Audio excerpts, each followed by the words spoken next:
What's going on, y'all? It is a day to wash the sheets. You may be thinking, why is that so important? Well, if you've stayed in an RV, you may already know this, but if you've not stayed in an RV, dealing with the sheets is a huge chore. And Tanya and I have probably way too many pillows.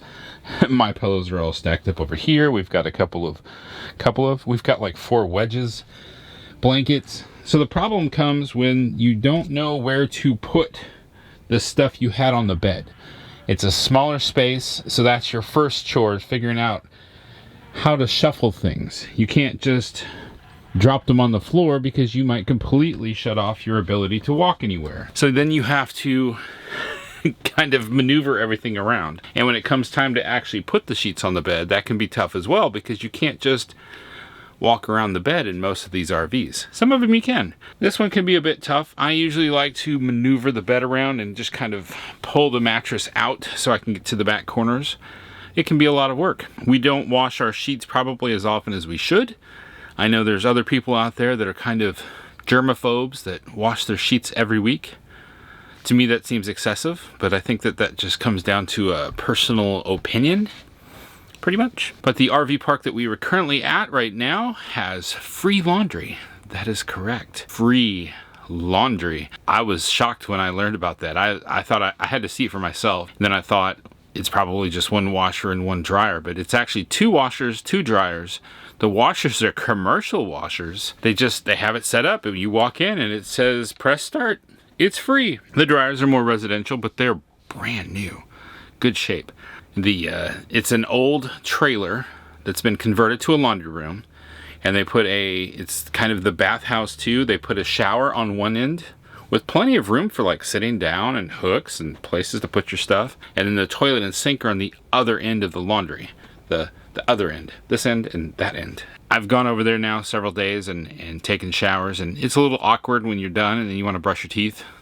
You have to leave the shower, walk through the laundry room. So far though, in April, this park has not been busy. I asked them, I said, it's already getting warm around here. We're talking low 80s, high 70s every day. When do you guys get busy?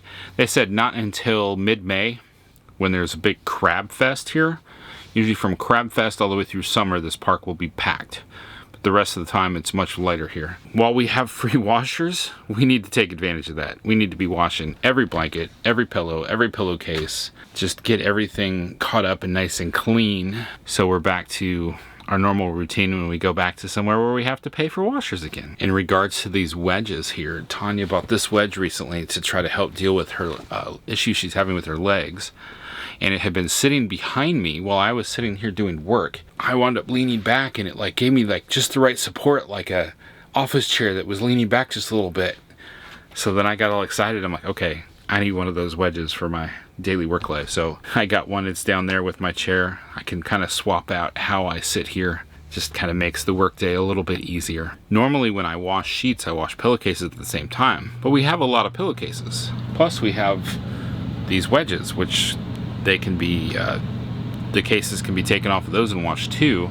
So since the laundry is free here, I decided to just do the sheets by themselves, and then the next load will be pillowcases plus the wedge covers.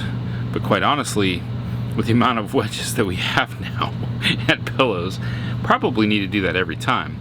Because when you're doing laundry, if you shove too much in the washing machine and it can't move whatever you're washing around to agitate it, it's not going to get it clean. If it's just stuck tight in there moving around, it has to have freedom to move.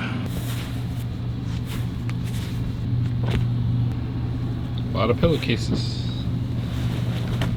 So I've got the sheets already washed. Now the pillowcases have all gone in, but I forgot dryer sheets. It's a little awkward since I don't normally go without this. I usually put dryer sheet, laundry pods and quarters all in this container. But since we're not paying for laundry right now, I'm a little discombobulated. I'll probably do 3 loads, so I'll just take 3 with me right now. What do you think, Daisy? The lens is all fogged up because it's so humid here. You like the smell of dryer sheet? Nope.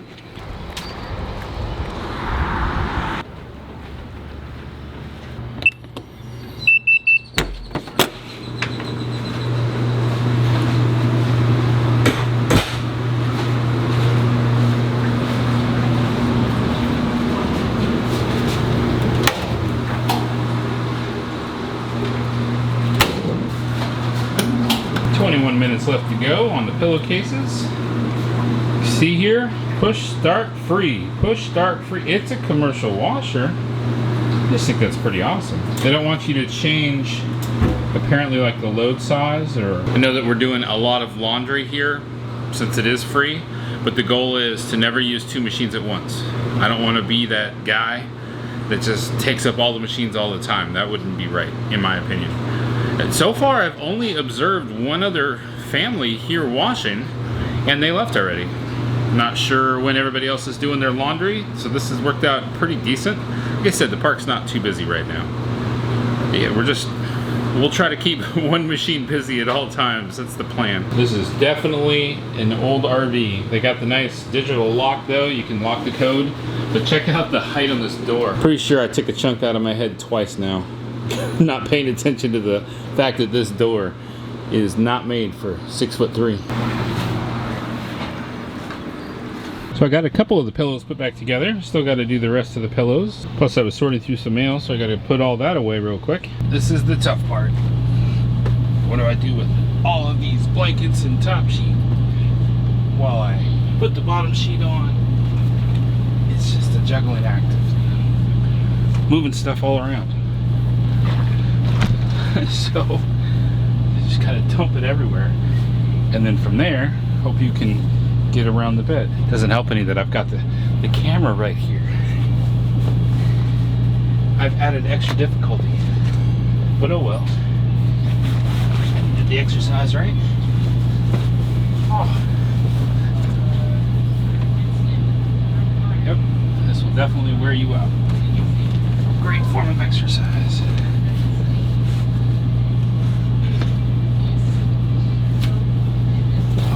That corner over there, because that table sticks out over the mattress, you have to pull it back. Well, I take that back. I think I can get it. I think I can. My name's not even Thomas. I work with the Thomas. I'm the little Dave that could. But wait, I'm not little.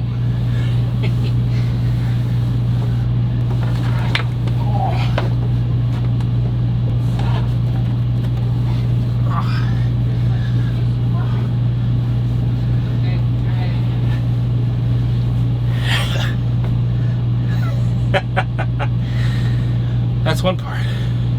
That's probably the hardest part when you think about it. Getting this bottom sheet stretched out over, but I got it done. Yes, this is along the lines of people having heart attacks when they have to go out and shovel the snow. I could see where someone that is already struggling with cardiac type problems needs some serious help in this department. I can't imagine. Whew. I literally feel like I just had exercise. Of course, I'm overweight, and someone will probably come in and criticize me about that, but I needed it. That's also why I did it myself.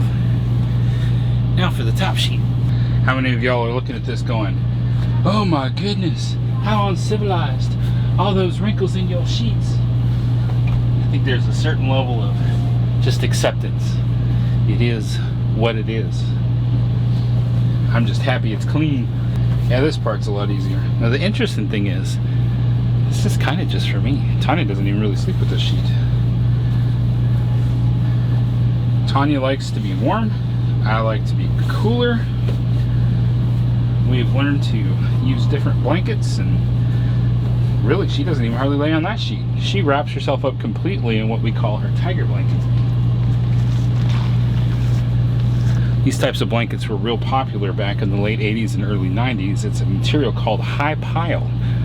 Well, as newer materials came out that are much softer, these went into knot production. These became hard to get. Tanya loves them. So a couple years ago, I actually went through Amazon and found her a high pile tiger blanket, as she called it.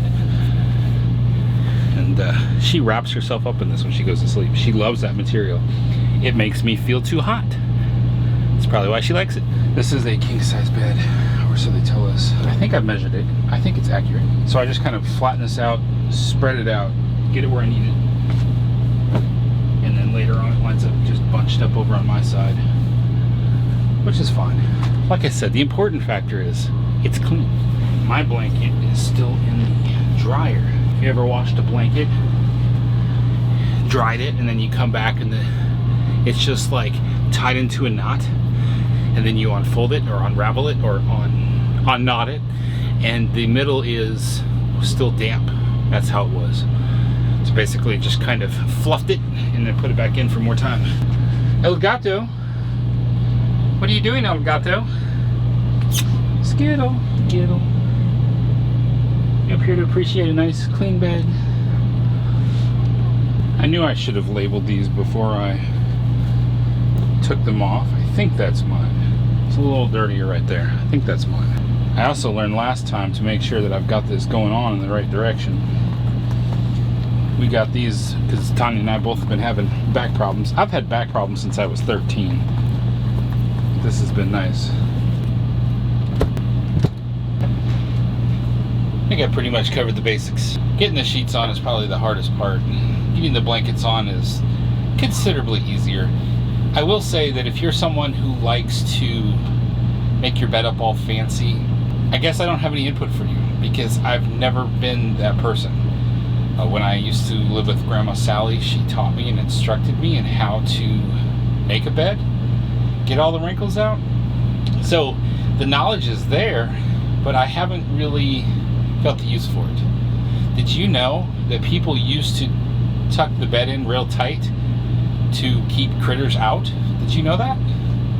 They wanted everything nice and tight so that while you were not at your bed for the day, no snakes or bugs or crabs or spiders, hogs, cows would crawl into your bed. You wanted to keep everything out so that when you came back to your bed for sleep, it was free of critters. Thankfully these days things are a little bit different.